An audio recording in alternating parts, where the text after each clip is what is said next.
Hello दोस्तों, नमस्कार। कैसे हैं आप लोग।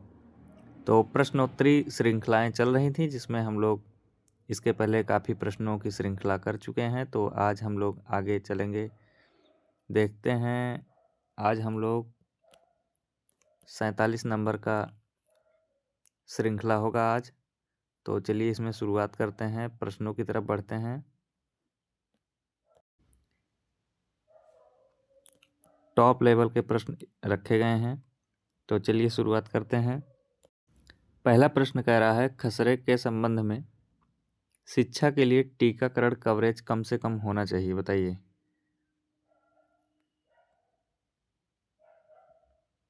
देखिए, जो खसरे के नियंत्रण और उन्मूलन के लिए जो टीकाकरण कवरेज होता है, कम से कम 85% होना चाहिए। ठीक, तो इसके अनुसार ऑप्शन नंबर बी सही हो जाएगा। खसरा क्या है? एक अत्यधिक संक्रामक बीमारी होती है। कैसी?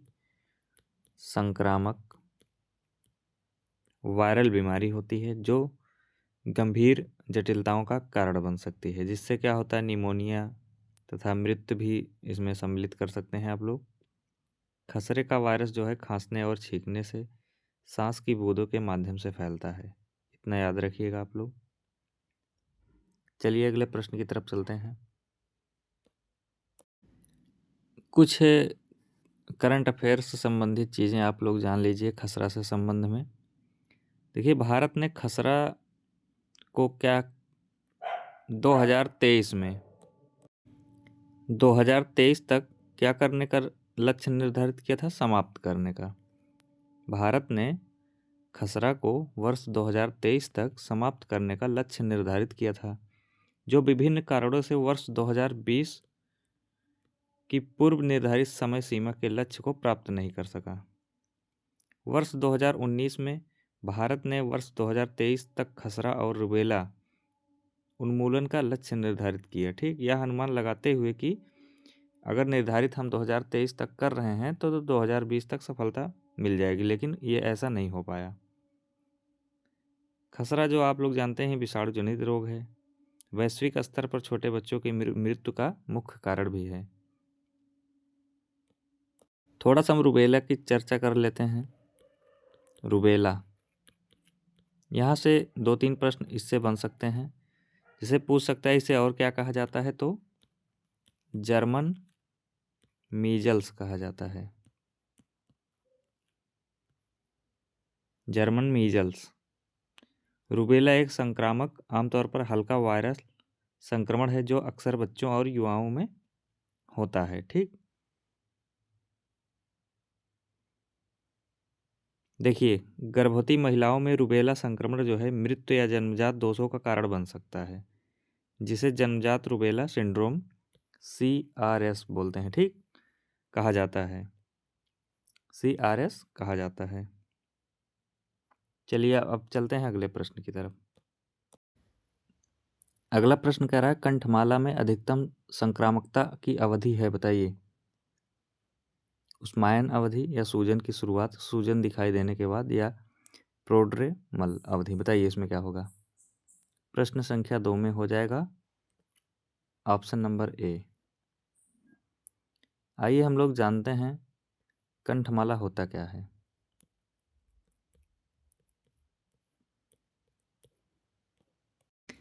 देखिए, इसे मम्स कहते हैं। ठीक, कंठमाला क्या है? एक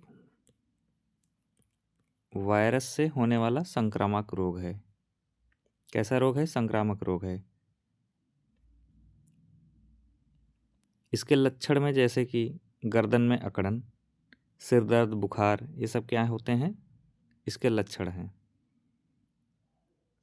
इसके सबसे आम लक्षणों में हम लोग ये जानते हैं कि जो गाल होता है, गाल और जबड़ा, वहाँ क्या हो जाता है? सूजन।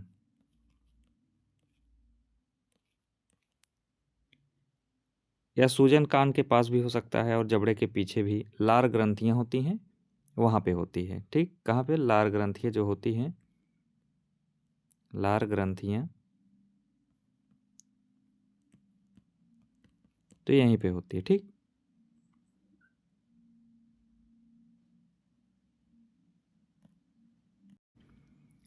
प्रश्न संख्या 3 कह रहा है इन्फ्लुएंजा ए की प्रमुख महामारियां डाट डाट डाट डाट के अंतराल पर होती है, बताइए।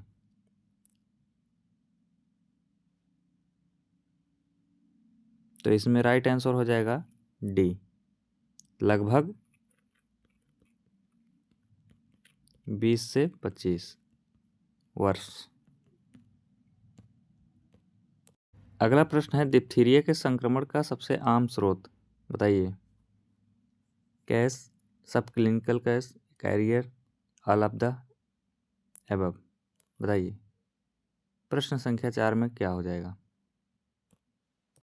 तो इसमें हो जाएगा ऑप्शन नंबर बी। चलते हैं अगले प्रश्न की तरफ। कह रहा है सीक परीक्षण निम्नलिखित में किया जाता है, बताइए। 5 नंबर में पूछ रहा है सीक टेस्ट निम्नलिखित में किया जाता है।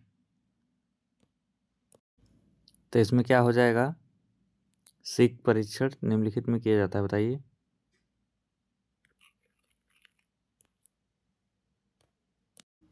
बताइए डीपीटी टीके में मौजूद सहायक पदार्थ एल्युमिनियम फास्फेट, एल्युमिनियम हाइड्रोक्साइड या जिंक फास्फेट या मैग्नीशियम फास्फेट। 6 नंबर में आप लोग बताइए क्या सही होगा। इसका उत्तर आप लोग कमेंट में दीजिए। अगला प्रश्न है शिशुओं में डीपीटी के प्रशासन की अनुशंसित साइट है, बताइए। प्रश्न संख्या 7 में हो जाएगा सी। चलते हैं अगले प्रश्न की तरफ। कह रहा है डीपीटी के बाद सबसे गंभीर जटिलताएं किसके घटक के कारण होती है, बताइए। डिप्थीरिया, पर्ट्यूसिस या टिटनेस या एडजुवेंट।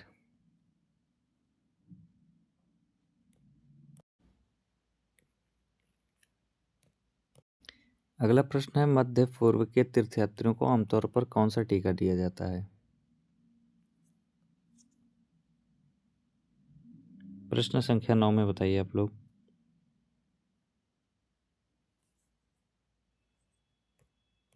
तो इसमें क्या हो जाएगा? D number. चलते हैं अगले प्रश्न की तरफ। अगला प्रश्न कह रहा है 10 नंबर है किसी समुदाय में टीबी के केस लोड का अनुमान लगाने के लिए सर्वोत्तम सूचकांक है, पूछा है सूचकांक, सर्वोत्तम सूचकांक, बताइए। प्रश्न संख्या 10 में बताइए आप लोग क्या होगा।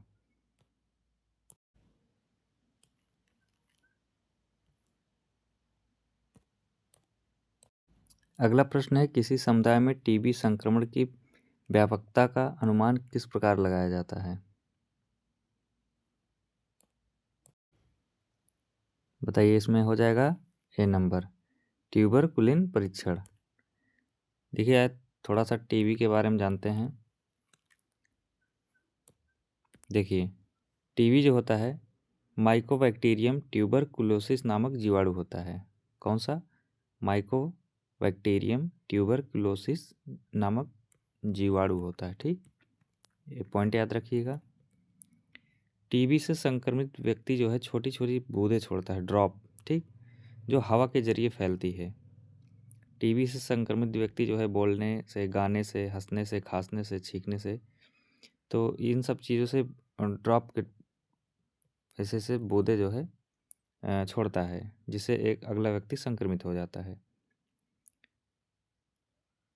कहा जाता है ना कि टीबी से संक्रमित व्यक्ति अगर लंबे समय तक घर में रहता है तो आसपास के लोगों को भी संक्रमण होने का खतरा रहता है। ऐसे व्यक्ति को भीड़ भाड़ वाली जगह पर भी नहीं जाना चाहिए, अगर जाता है तो वहाँ भी संक्रमण फैला देता है। चलते हैं अगले प्रश्न की तरफ। 12 नंबर प्रश्न कह रहा है भारत में मंटॉक्स परीक्षण में प्रयुक्त पीपीडी की मात्रा है, पूछा है, बताइए। देखिए मंटॉक्स परीक्षण में जो पीपीडी है, ठीक, इसकी मात्रा 0.1 ml, ठीक, होती है।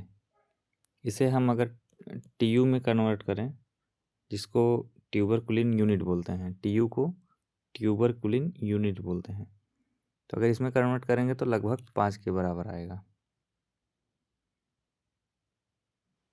और मंटॉक्स परीक्षण जो होता है टीबी के लिए एक नैदानिक परीक्षण होता है। अगला प्रश्न है, मंटॉक्स परीक्षण का परिणाम निम्नलिखित के बाद पढ़ा जाता है, बताइए। 6 घंटे बाद या 24 घंटे बाद या 48 घंटे या 72 घंटे बाद। इसका जो रिजल्ट है, इस टेस्ट का रिजल्ट कब आता है?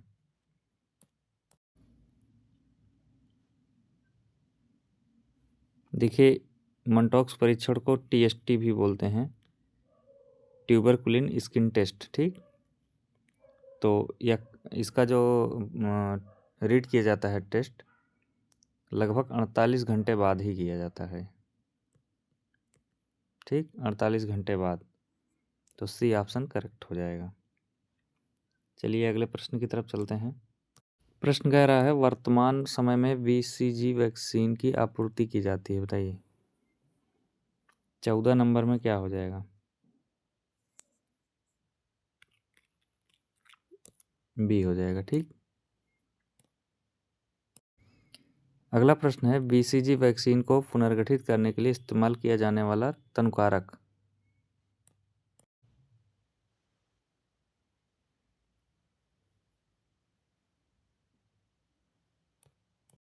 चलिए इसमें आप लोग कमेंट में अपना उत्तर दीजिएगा।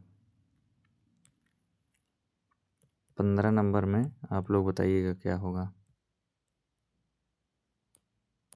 बीसीजी के बारे में थोड़ा सा जानते हैं, प्रश्न जो बनते हैं उसके बारे में हम लोग थोड़ा सा जानेंगे। देखिए, इसका पूरा नाम क्या है, लिख लीजिएगा आप लोग।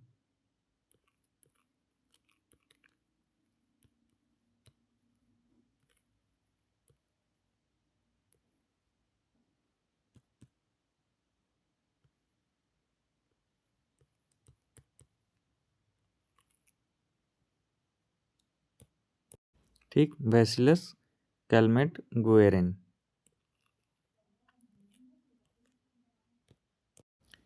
यह वैक्सीन जो है टीबी नामक संक्रमण से बचाने में मदद करती है, ठीक, जिसे तपेदिक भी बोलते हैं हिंदी में। इसके संक्रमण से बचाने में मदद करती है। यह मुख्य रूप से शिशुओं और छोटे बच्चों को दी जाती है, जिन्हें जो है तपेदिक अर्थात टीबी होने का खतरा अधिक होता है, उन लोग को दी जाती है, ठीक है।